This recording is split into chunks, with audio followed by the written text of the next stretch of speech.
What do you say, everybody? With Andrew Bone, I'm Mick Gillespie, and you are hanging with us tonight on the Bama Insider YouTube channel. Like and subscribe, man. That's all we ask of you. And if you feel compelled, we also ask for super chats. Get your question to the front of the line. We're going to talk with Andrew Bone today. He's going to give us all the breakdowns on Alabama's recruiting effort. Of course, Alabama defending recruiting champions. We'll bring on Tony Tsoukalas. He's the beat writer for Bama Insider, the Alabama rival site. He's been covering the Crimson Tide basketball team. Sweet. Too sweet. Sweet 16 for the Crimson Tide. It's been a long time since Alabama's been in the Sweet 16, but they're there now. They rolled over the Terps of Maryland last night, and they're going to have to beat UCLA now to go to the Elite Eight. They've only been to the Elite Eight once, and they're going to try to duplicate that or even better. Tony's going to tell us that. And we're going to talk about NFL Pro Day that took place on campus with Tony. Then we'll talk with Kyle Henderson about Alabama football practice. Spring practice is in swing right now. There is so much stuff going on, and it's hard to believe it's March 20th, not April 20th, not May 20th, March 20th, and we got a whole plethora of things to talk about on the show tonight. But I bring on the guru of Alabama recruiting, Andrew Bone. Bone, we got Alabama here. You got Nick Saban up on the screen. This guy's the best in the business, just like you.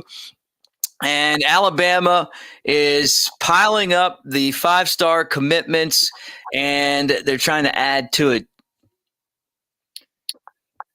Yeah, this is certainly a kind of a slow time in recruiting. There's a lot of evaluations going on, a lot of conversations, a lot of FaceTime calls. I think a lot of people are just waiting to get to the summer, because it's certainly looking like we're going to get to the summer and be able to have visits again. Kids are going to be able to go to college campuses. They're going to be able to take official visits. They're going to be able to participate in camps. It's certainly looking like we're heading in that direction, and kids are already starting to set up official visits. Alabama hasn't really set anything up just yet. I think they're being a little bit more patient, just kind of waiting to see exactly what's going to happen, when it's going to be announced before they really start planning these official visits or camps. But I think they're certainly going to I think behind the scenes they're certainly planning for stuff, but in terms of kids getting the official invitation to come to campus on a particular weekend, still hasn't been announced just yet. So we're waiting for that. But I think in terms of Alabama loading up on a bunch of commitments, I don't see it happening right now. Alabama has 5 commitments. This isn't going to be a monster recruiting class this year like we've seen in the past. It's going to be a little bit lower numbers. Now, people keep asking me, well, what are the numbers going to be? Is it going to be 25, 26? Is it going to be 20? TBD. Let's just kind of wait, get a little bit further in the year. Alabama's not going to sign 20. They're going to sign over 20 guys. Will it be around 25? Probably so. I don't see them going in the 27, 28 route this year, but I think 25 or somewhere, around that number is probably going to be the case. And you look at the class right now, 5 commitments. May see a couple more drop before the summer, but at the same time, Alabama still wants to see a lot of these kids. They want to see these kids in person, and they're going to finally get that opportunity here in the next couple months. It doesn't matter what a kid's ranked on Rivals or whatever site you look at for your rankings right now, because let me tell you something, these rankings are going to change a lot, just because a lot of these kids just haven't been seen, and they're going to finally be able to get seen throughout this spring, throughout this summer. So just kind of be patient. There may be a 5.5 3-star right now that's the number 1 overall target on Alabama's big board. And there may be a 5-star who's the number 1 player at his position who Alabama may not even be recruiting, but maybe that changes in a few months once they finally get their eyes on them. They've seen plenty of highlight films. They've seen workout videos and stuff like that. These kids still haven't really had a chance to sit down with Nick Saban in person and talk to him, and let Coach Saban and the rest of the coaching staff size them up. And, also to that point, there's new coaches on the staff. So they want to get a chance to, really evaluate these kids in person and meet them and meet their families and, get a good feel of them. So I know people want commitments, and they see other schools loading up on commitments. And we saw this kind of last year with all these schools that were loading up on commitments, and Alabama only had, I think they had one commitment entering the month of April. We kept telling everybody, be patient. Their commitments are going to come. This year is a little different than it was last year because there were no camps. Everything was shut down. COVID was just really, amping up, unfortunately, throughout the country. Now it's starting to slow down a little bit. We're starting to see, visits starting to take place or at least being scheduled. That's going to happen with Alabama before too long. So, I just think that Alabama is going to, take a little bit of a safer approach, not load up on commitments, just be patient, and, commitments are going to happen. And the good thing is the majority of their targets, kind of like last year, haven't made decisions. They haven't even, most of them haven't even, narrowed it down or listed when they're going to make, their commitments. I think most of them are just excited that they're finally going to be able to take visits because unlike the previous class, the 2021 class, who, got a chance to go to summer camps, who got a chance to go to, the previous year, who got a chance to go to junior days before it all got shut down. Most of these 2022 kids haven't seen college campuses yet. They haven't seen anything. So even the kids who are committed, we're probably going to see some commitments still take visits elsewhere. You may even see a commitment or two on Alabama's board, take some visits, even though most of these guys are saying that they're 100% solid. You just never know how it may open up. Now, Alabama, a little bit different because, Alabama is the hottest team in the country, and people want to play there. So you start taking visits, you may you may end up losing your spot. And most of these guys who commit to Alabama, they don't want to lose their spot. So we'll see how it goes the rest of the way. But I'm certainly expecting a very big summer. I know Alabama fans are extremely excited, or Alabama coaches are extremely excited about finally getting kids on campus again. He's Andrew Bone. I'm Mick Gillespie. Thumbs up and subscribe as you hang out with us tonight. It's a Tuesday night. We got a lot to talk about. This is really kind of a combination. Monday night quarterback, and then, of course, Tuesday with Bone. That's because Alabama basketball won last night. We didn't want to interrupt your Crimson Tide rolling as they beat Maryland. But we're talking recruiting right now. Let's get into a couple of guys who could be coming Alabama's way. And I'll start with Malachi Starks. He's announcing his decision on Thursday. He's got Alabama in his top three. Alabama, Georgia, or Clemson. Where's this guy going to end up?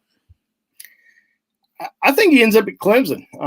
He's got some family connections there. His uncle played there. I know a lot of his family, very partial to Clemson.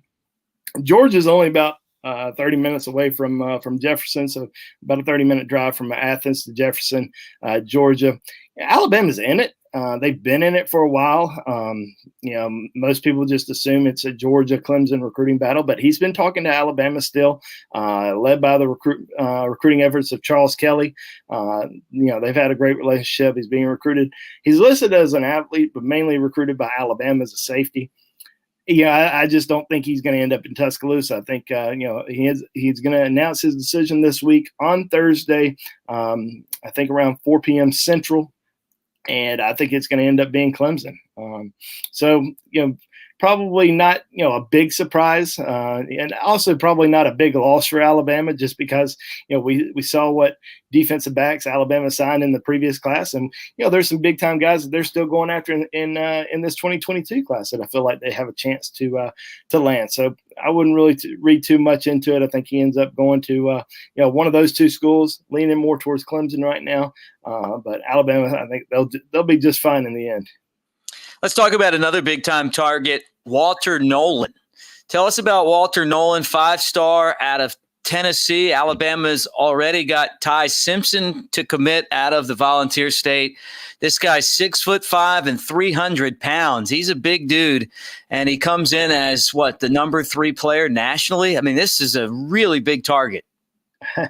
Absolutely. Alabama certainly has been in the mix for several elite defensive linemen throughout the years and have landed a lot of them, including, Damon Payne. In last year's recruiting class, it was the number 2 overall defensive tackle in the country. And, now Walter Nolan, big time player, obviously one of the top 3 overall players in the country, number 1 defensive tackle, and certainly somebody that Alabama would love to add. Now, I don't think he's going to make a decision anytime soon. I think he's going to kind of stretch it out, enjoy the process, because I think he understands he's a big time player, and a lot of schools are certainly going after him and hoping to land his commitment. But some of the top schools early on in his recruitment include Alabama, LSU, Michigan, Ohio State, Georgia.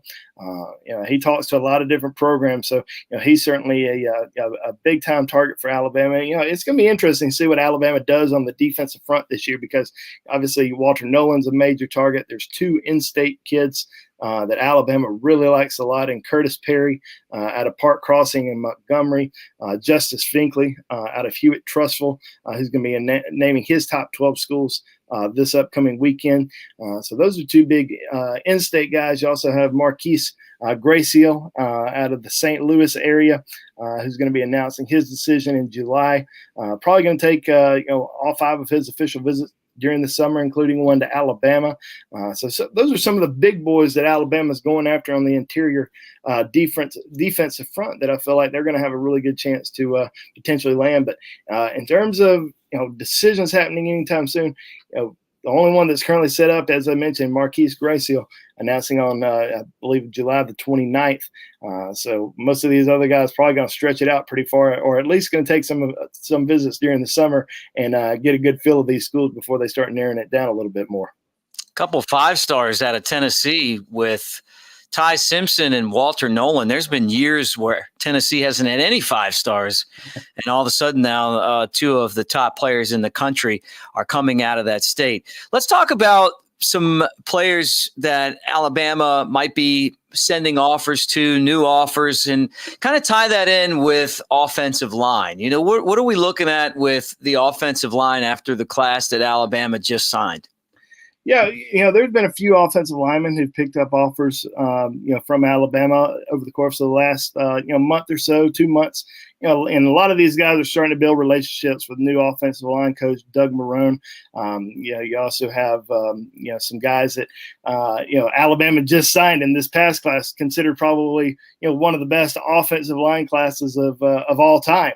So it's a lot's going to depend on, are guys going to be scared of competition? Is Alabama going to be able to still sell the program, still sell, their spots on the offensive line, that they're going to have to fill these voids? So I think Alabama is going to do, pretty well on the offensive line this year. They're really in on it with several guys, including Cam Dewberry, who's a 5-star offensive lineman from Texas. Obviously, Alabama signed, had a great offensive line run in the state of Texas in last year's recruiting class, but Cam Dewberry didn't have Alabama really in his top group early on, and they've continued to kind of move up the list over the course of the last few, I would say over the last month.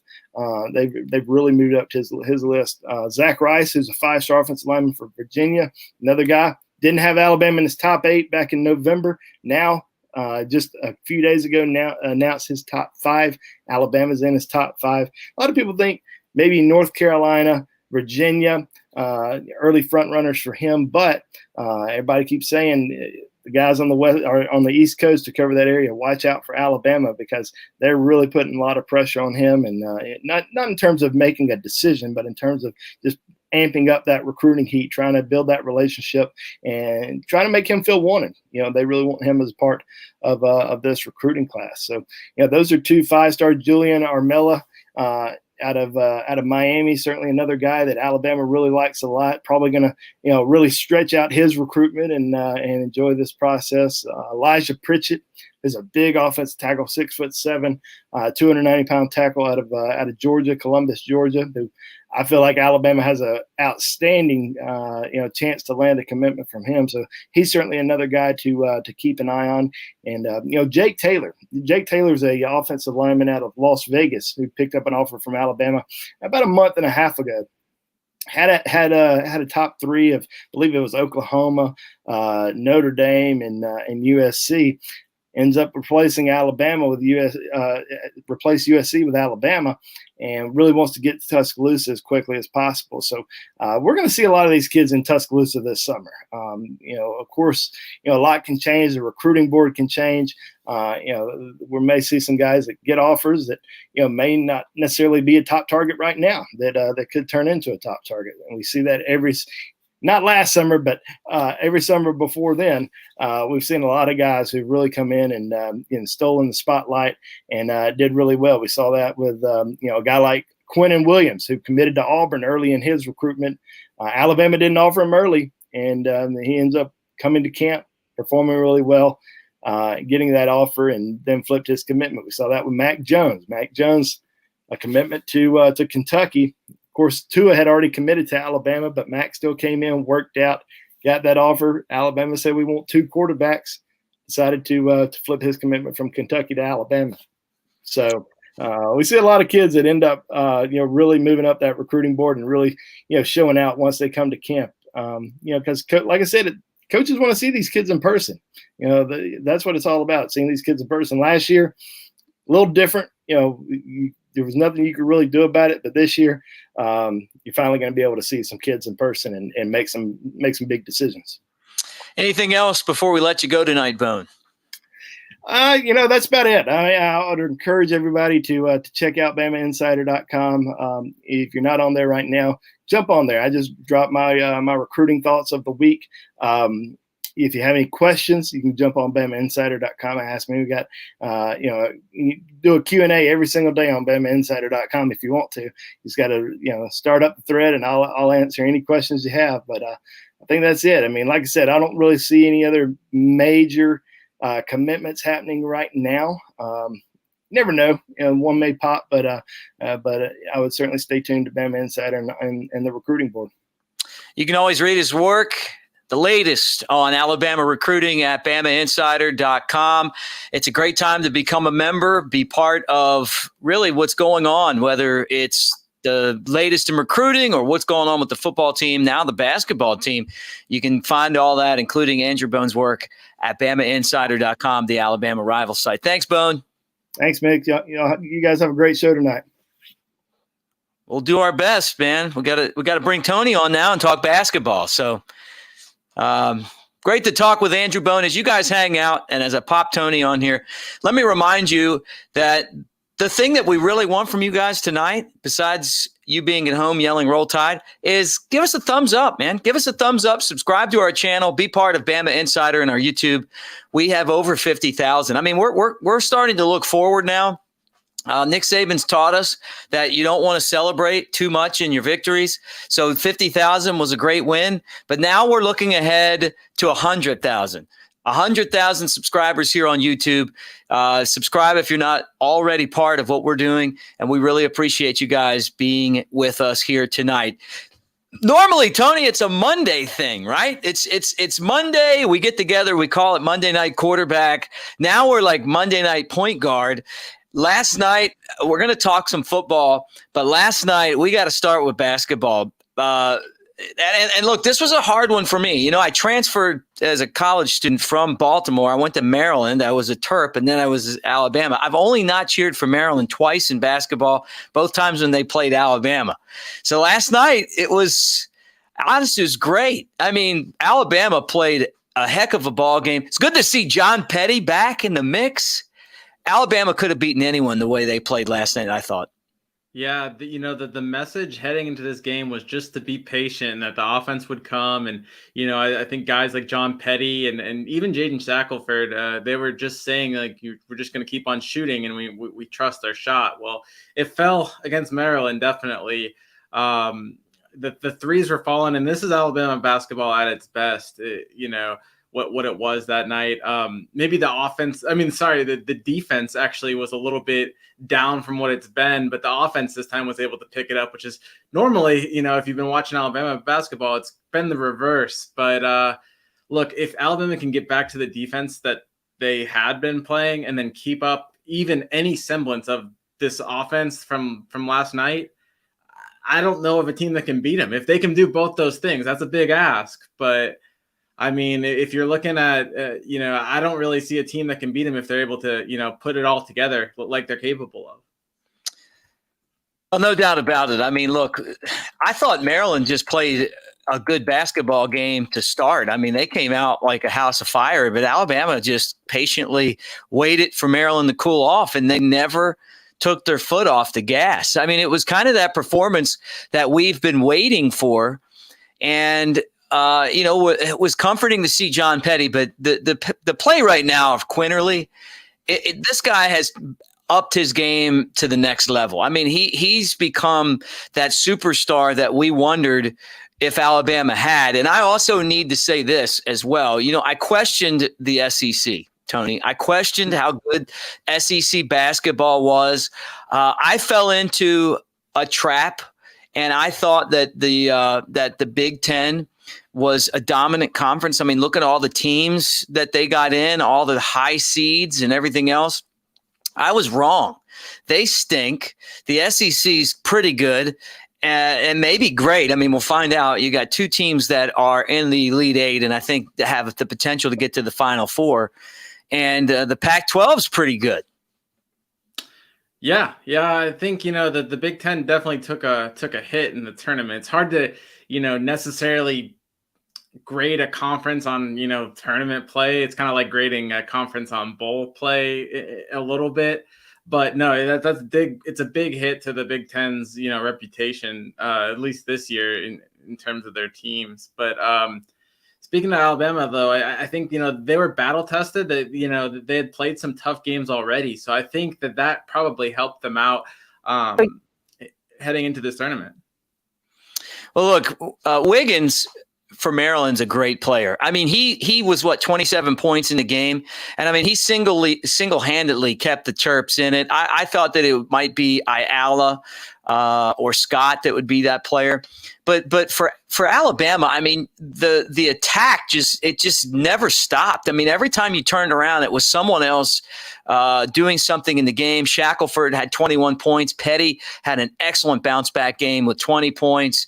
But just Quinterly and what he's doing right now, coming off the bench with 14 points. He's like watching the Devontae Smith of basketball. He's just so fast. Like it just doesn't seem like anyone's able to keep him from the basket. Yeah, and he's smooth, and he's a great distributor. That's the biggest thing. Is he can really pass the ball. I think he had 9 assists. I think it was 9 assists in the first half. I mean, you put him in and he instantly generates offense, whether it be through passing to an open guy or, making a sweep move to the lane and just with a layup. I mean, he's a really fun player to watch. And, there's been some talk, of fans kind of wanting him, maybe the fans that don't watch as much Alabama basketball wanting him to start, but he really does well in this role off the bench. And I think it's just perfectly suited for him. He's able to kind of come in there and just attack. Probably allows him to see the game a little bit better as well. Thrived. I mean, but not only him, I mean, all of Alabama's bench. Look, Alex Reese is hitting threes. He had 2 big ones against Iona. He had 3 more threes against Maryland. So if Alex Reese is hitting threes, I mean, this is a whole nother layer for Alabama's offense. And so that's encouraging to see. Look, Alabama went on, its big run to kind of retake control of the game after Herb Jones picked up his second foul with about 13 minutes in the first half. Alabama was down by 6. They went on, I think, what is a 19-3, 19-4 run. And that happened with Herbert Jones, SEC Player of the Year on the bench. So then obviously they were able to make another run in the second half with John Petty and Jaden Shackelford, raining in some threes, and things got really exciting. And then it became a blowout. But the fact that Alabama was able to retake control of the game without its best player on the court is really telling of the depth that it has. How's your bracket looking? Oh, it's terrible. It's absolutely garbage. It's been garbage. I had Illinois winning, so if that tells anything. Should have picked Bama like the rest of us. Probably so. Who's leading? Who's leading the basketball right now? Do you know? No, I don't know. You don't want to know. I haven't looked since Illinois lost, to be honest. No, it's me. Oh, is it really? Yeah. Hey, look, I got to tell you, man, half of my bracket stinks, and the other half's just on fire right now. So I have the entire side that Alabama's on. I haven't missed a game yet. So I had Alabama against UCLA. This is going to be a good matchup. It's really going to be a good matchup. Yeah, it will be. I mean, it seems like Alabama's gotten somewhat of a weird matchup every single time. It's been a quote unquote easy run in terms of seeding, but Alabama had to play a 15 seed that had Rick Pitino as the coach.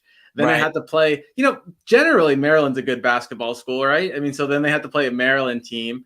And then now they're playing a blue blood in UCLA, albeit an 11 seed, but one that's playing really well. I mean, remember this UCLA team had to win a game to get into the tournament, or they had to play that play-in game. So this will be their fourth game in the tournament. They seem to be rolling. They've got some talent on that team. It's interesting. Jaden Shackelford, Alabama's leading scorer, California kid, grew up rooting for UCLA. So this is obviously going to be a special matchup for him as well. Well, that's coming up on Sunday night. It'll be Alabama against UCLA. So they win that, they'll go back to the Elite Eight for only the second time in school history. It's hard to look past that. I mean, UCLA has all of those talented players, blue chip basketball. It's a basketball school with a ton of tradition. I mean, they're like the Alabama of basketball, right? I mean, they won like 10 straight national championships at one time with John Wooten as head coach. They're just good, and they're a lot like Syracuse, where I don't care what their record is. I'm looking at the uniform and knowing the type of players and the coaching that they have, and Alabama's going to have to put together a similar effort. And Maryland's a great basketball school. I mean, look, they won the national championship in the past. Last year they were the Big Ten champs. A lot of the players that were there returned, but they just got run off the floor by Alabama last night. He's Tony Tsoukalas. And I'm Mick Gillespie. Great to have you guys here as we talk to you on a Tuesday night. Thumbs up and subscribe as you hang out with us on Bama Insider, the Alabama rival site, and Bama Insider YouTube. And if you're listening to the podcast right now, and some of you do that, tell your friends. Easy to download. Give us a 5-star. That's like saying Roll Tide to us when you put that 5-star rating down. Spotify, Apple Podcasts, wherever you get them. Make sure that you do that, and we'll hang out with you. All right, let's switch gears. Everybody wants to talk about football. There's Mac Jones. Today was pro day in the Crisp Center, and Alabama's got some guys that we're expecting right now, Tony, to get to the NFL. Your thoughts? Yeah, a big day. I think the two biggest names out of the day were Patrick Surtain and the guy running below, Mac Jones.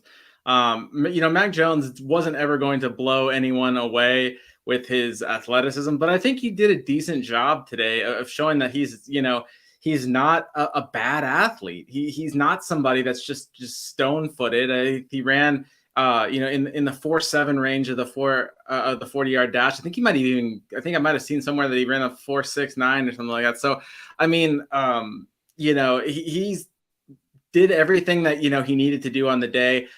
He wasn't the most happy with his throwing session, but looking at it, it seemed like he was moving fine.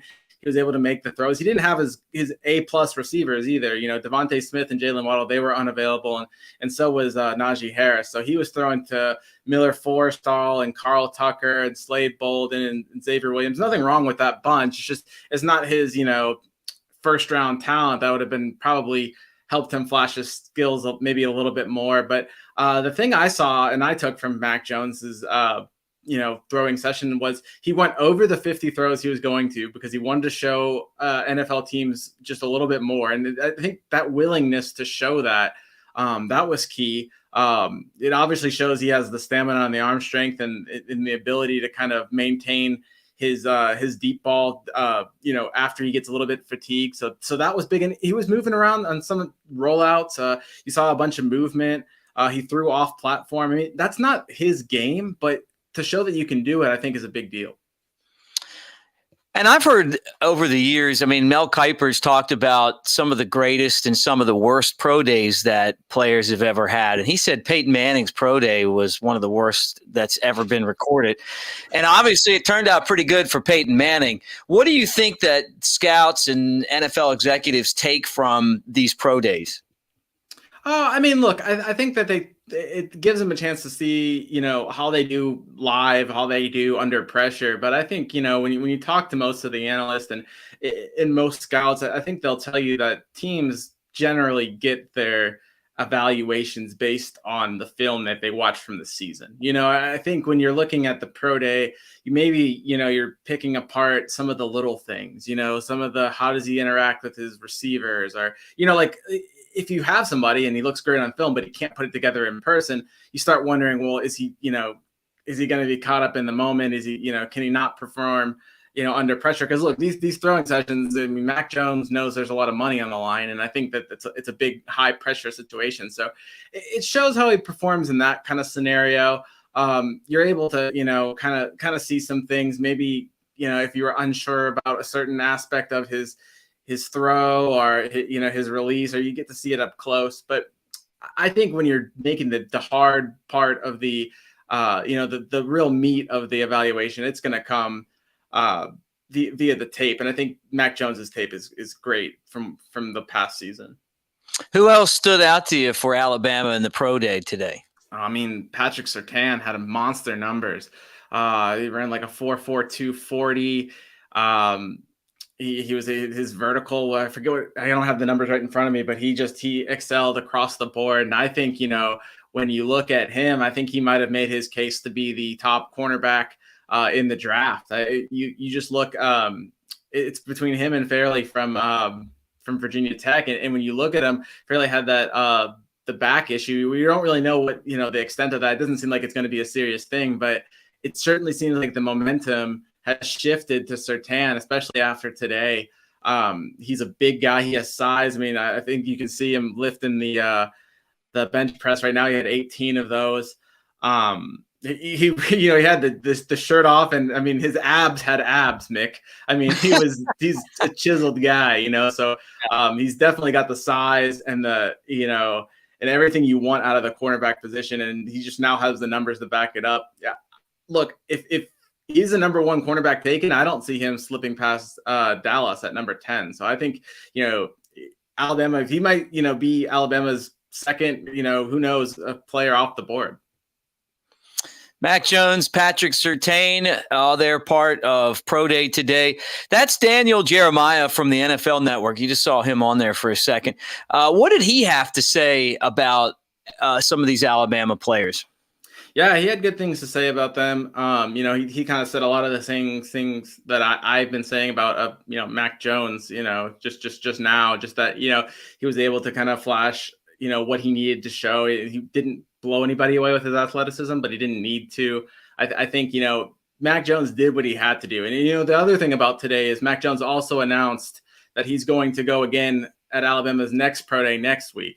So I think that's a wise decision. That's something that Daniel Jeremiah said was a wise decision. It just gives him more eyes. Daniel Jeremiah brought up the fact that, teams are only allowed to send 3 people. So maybe they'll send a different person. And so that's more eyeballs from a team that gets to see Mac Jones. Also, next week he'll get to work with Najee Harris and even maybe perhaps Jalen Waddle. And that should probably help him out a little bit as well. Obviously Daniel Jeremiah was high on Patrick Surtain. I mean, everyone was high on Patrick Surtain today. He also had some good things to say about Alex Leatherwood, who also put up freakish numbers, jumping higher and running faster than, someone of his size should run and jump. The thing with Alex Leatherwood is, is he going to stay at tackle or is he going to move to guard? And I think, you can make a case either way. I think what Daniel Jeremiah said that he sees him as a right tackle and he'd give him every chance to play tackle. But if he does end up going to guard, he's going to make a hell of a guard in the NFL as well. Yeah, no doubt about it. Well, pro day at Alabama. And, of course, Mac Jones looking to be a top 10 pick in the NFL at quarterback. Patrick Surtain, maybe the top cornerback. And then, Najee's in there and Devontae Smith's in there. Alabama's going to have a lot of fun when we get to the part of the NFL draft when they start picking those Bama guys because they could be hot and heavy. They could be gone quickly in the first round. And then you get to the second round. There's so much talent on last year's team. So it's going to be fun to kind of see where all these guys end up. Tony, what are you working on? Hey, anything that people should check out? Yeah. So I just put together a a pro day takeaway on the site. So definitely make sure to check that out. We'll have all the coverage from the beginning of the segment about basketball. and then just continuing to cover Alabama's spring camp as well. So it's always busy on the site. So make sure to go over there and check that out. All right. Well, he's Tony Tsoukalas. You can read his work at BamaInsider.com. He is our beat writer, and he does a great job. Also, folks, don't forget thumbs up and subscribe as you watch us on the Bama Insider YouTube channel. Tony, thanks so much, man. Hey, man. Thanks. All right. That's it for Tony. So Tony's out, and Kyle's in. Tag him in. Kyle, the managing editor of Bama Insider. Patiently waiting backstage for this opportunity to come on the show. No, it's not Monday Night Quarterback. And no, it's not the Bone Show. This is like a combination, and that's because of Alabama's basketball team disrupting our flow, Kyle. But you know what? We'll take it every single time when Alabama's, dunking all over those teams in the tournament, trying to bring home the first national championship in hoops, and they got a chance to do that. But Alabama football has brought home a ton of national championships, including last year. Spring practice is in full swing. Give us an update, man. What is going on with the Crimson Tide? Well, first of all, I mean, I love the format of the show. I mean, Bone with recruiting, Tony on the basketball front talking about pro day, and then kind of wrapping up the back end, hitting cleanup for the team, talking about spring football right now as Alabama has just wrapped up their second practice. They'll hold their third practice. I would assume probably indoor as well tomorrow because of the weather that's coming into Tuscaloosa. But overall, I really like the intensity of where things are at right now. I'm hearing really good things out of camp. Everything is pretty closed off. These still want to be somewhat in a bubble. But as you can see right here, Bill O'Brien is the new offensive coordinator for the team, working with the two quarterbacks right there. That is Bryce Young and Paul Tyson, who has changed his number from 15 to 17. And don't forget about Jalen Milroe, the new early enrollee. So I think overall, this spring period is going to provide a lot of opportunities for a lot of these younger players to step up. Especially at the wide receiver position, because I think that without John Mechie, he's still nursing an injury. You're going to have a lot of these other wide receivers, be able to make a name for themselves. So I think that's kind of the major storyline going in is spring position battles, wide receiver, right tackle on the defensive side, who's going to step up at inside linebacker and at corner. So excited to talk football, excited to talk basketball. This is the championship school, as you know. I mean, we could, if we had someone covering gymnastics, we could even talk about gymnastics. Yeah. Congratulations to them, like the old Sarah Patterson days. Dana Duckworth with an SEC championship. So congratulations to gymnastics. And for a long, long time, Alabama was dominant in gymnastics in Tuscaloosa. And you talk about a really fun event to go to, not to get sidetracked. Go to a gymnastics meet. It's not a match. It's a meet at Coleman Coliseum, which I feel like was built for gymnastics. It's the perfect gymnastics gym, and they just continue to find ways to make us a championship school. And also, how about Alabama women's basketball? They beat North Carolina. They take on Maryland tomorrow at noon, and we got the Alabama-Maryland matchup again. Maryland in women's basketball is number 2, a 2 seed, and Alabama is a 7 seed, right? So they'll match up tomorrow. Good luck to the women's team as they try to get to the Sweet 16. They haven't been in the tournament for 20-some years, so to see them beat North Carolina handily, good for them. Roll Tide. All right, let's get back to football, Kyle. And for those of you that are hanging out and watching, thumbs up, subscribe to the channel. Do it. It's free. It's easy to do, and we love you for it. Please hit the thumbs up. All right, Kyle. I got a question about, you said there's 2 practices. We know that the 8A game is on the 17th of April. How do they, I know it's kind of off topic a little, but how do they space out these practices? They try to do it in a way where they stretch out the length instead of having them all in a row?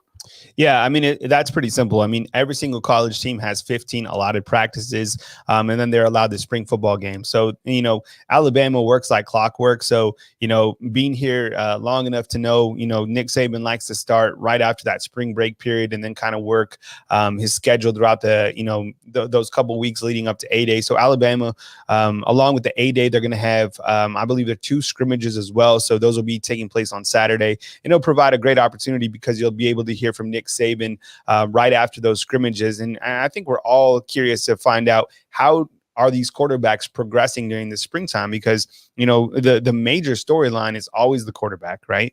And this year with these two quarterbacks coming in, really all three have limited experience. So I want to see how these quarterbacks do in game situations. And I'm sure they do too, situational periods. And, there's plenty to talk about, but you're going to get a scrimmage here coming up soon. And they'll have practice again on Wednesday. You'll get an opportunity to hear from Nick Saban tomorrow night, and then again on Friday. So we'll keep you covered at BamaInsider.com. But long story short, you get 15 practices along with the spring game. Right, and you just kind of stretch them out. You talked about Paul Tyson, now number 17, and Bryce Young, number 9. They're going to be battling for the quarterback spot. What are the battles, and you've kind of already mentioned that one, that you're keeping an eye on, the position battles in this camp? I think, in several of the videos, and I know a lot of people, watch those videos, and we're really appreciative for the support that we get on this channel. I think the wide receiver position, absolutely, because I don't think you're going to see much of John Mechie this springtime. He's still nursing an injury that he had during the later part of the season. So this is going to provide opportunities for other wide receivers to really step up. I've seen good things from Dow Jones-Bell, Trayshawn Holden, new additions like Christian Leary, and also Ja'Cory Brooks. I mean, Ja'Cory Brooks, I think, is an interesting wide receiver because he provides some length on the outside. Also, Jaleel Billingsley, I think it's going to, this is a tight end who is certainly going to rise up and be somebody that can be, maybe a Brevin Jordan or a Kyle Pitts in the future for Alabama. So I see we got a Florida Gator in the house, and he's laughing. He's probably laughing at the score from the SEC championship game. So what's up, man? But anyways, I think on the defensive side, you got to look at the inside linebacker position. I know everybody wants to see Henry To'oTo'o join Alabama, but he's not even at Alabama. So you have to look to the guys that are on board, and that's going to be Christian Harris, who was, he started the last 2 seasons. You have Shane Lee, who started as a freshman at Alabama, and then you have Jalen Moody. And then at the corner position, look, is it going to be Jalen Armour Davis? Is it going to be JaQuincy McKinstry? Plenty to look forward to on that defensive side, but the defense absolutely locked and loaded. He's Kyle Henderson. I'm Mick Gillespie. Great to have you with us here on the Bama Insider YouTube channel as we talk about Alabama athletics right now. The Tide are rolling in so many different areas. For those of you that aren't familiar, Alabama won the national championship in football, won the national championship in recruiting. Before that, they won the SEC championship in football. Then in basketball, they won the regular season and the SEC title. Now they're in the Sweet 16 on top of gymnastics winning the SEC. And the best part about it, Kyle, is Alabama hasn't lost a game in a major sport to Auburn in a long time. They've set the record for that. So there's a lot to be happy about right now. And we're in the middle of spring practice, or let's say the beginning of spring practice, maybe the middle, but the beginning. It's kind of coming towards the middle. We're looking at the roster battles. Give me a player to keep an eye on. Let's go on the defensive side. I mean, we've talked about, a couple offensive players. We talked about the wide receiver position. What's up, Sean? We see you, man. We see Huntsville always in the house, and we appreciate you more than you know. I think Tim Smith on the defensive side of the ball. I think Amonkel Goodwine. I think these two players on the defensive line. The defensive line has so much talent, so much depth, a lot of experience working with second-year defensive line coach Freddie Roach, who was at Bama. So I love kind of the cohesiveness of that overall unit. I'll give you one more to watch on the offensive side of the ball. I think, he might not get, many reps this springtime, but Trey Sanders, I think it's remarkable. This young man was in a car accident, a major car accident. We saw him on crutches. We saw him in a wheelchair. And to think that he's even repping, he was repping right behind Brian Robinson. So Trey Sanders really eager to get back. And with him coming back, I mean, what a story, because he's dealt with some nagging injuries. His foot injury during his freshman year, and then he has the car accident. After he starts to find his rhythm, of course, Killen Robinson back there as well. So many running backs, Alabama, running back U, wide receiver U, DBU, quarterback U, coach U, whatever you want to call it. They it seems to always have the best players at every single position. So as spring football continues, we will keep you posted at BamaInsider.com, and tons of spring coverage coming your way. But man, I cannot wait to see, even B-Rob right here. I mean, this guy's coming back for his extra senior season. Think about that. He's played in 52 games already, coming back. Monster season expected for B-Rob. Yeah. I mean, and that gives Alabama some experience, a guy that's been around for a long time on offense, where they're really looking at a lot of changeover from last year's offense that might have been the best Alabama's ever had. All right, Kyle, what do we have going on? BamaInsider.com, right here on the Bama Insider YouTube channel. Anything cool going on that people need to check out? Yeah, I mean, every single day, I mean, we have something coming your way right here on Bama Insider, whether that's video content or our written content. And I encourage everybody, if they want quality content, to go to BamaInsider.com and sign up for a subscription so they can get premium access. And look, you guys see the quality of the coverage, and I think that you guys deserve the best. You guys follow Alabama basketball. You guys follow Alabama football. And we really appreciate, us for either you to subscribe right here on our YouTube channel or to subscribe back at BamaInsider.com. As you can see, there's a lot of moving parts, and we're always trying to provide you, with something new. So I think that going forward throughout this week, remember you got practice tomorrow, then you have Nick Saban in the evening time. So definitely turn on those subscriptions so you always know when we drop a Nick Saban press conference. And then later in the week, you got Alabama basketball taking on UCLA. That game will be Sunday evening. So, of course, we'll have you covered, with some content leading up to that, as well as the Nate Oates press conference. So tons going on. Great time to be an Alabama fan. And we'll continue to keep you covered right here at Bama Insider.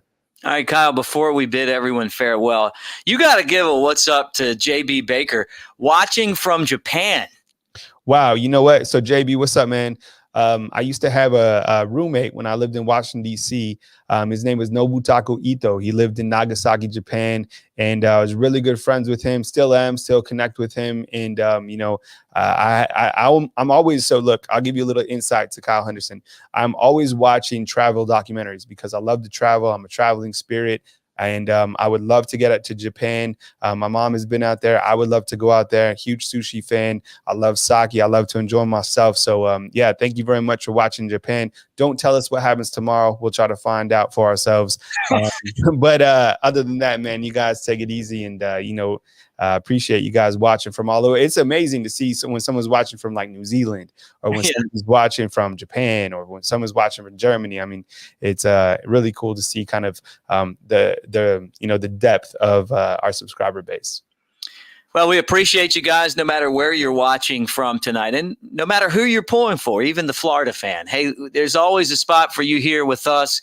We're going to talk Alabama football, what's going on with the Crimson Tide. Right now, we're rolling with basketball, which really has just an incredible run going, this team in the Sweet 16, and a lot of hope that maybe they can stay hot and get to the Final Four for the first time in program history. Wouldn't that be really something? But Nate Oates and the guys are doing great. Subscribe. You can go back and watch this entire show, or you can listen to the podcast as well, Apple and Spotify, Bama Insider. He's Kyle Henderson, and for Andrew Bone and Tony Tsoukalis, I'm Mick Gillespie. Thanks for watching, guys. We'll be back at it again tomorrow with new content right here on Bama Insider, the YouTube channel. Until then, roll Tide.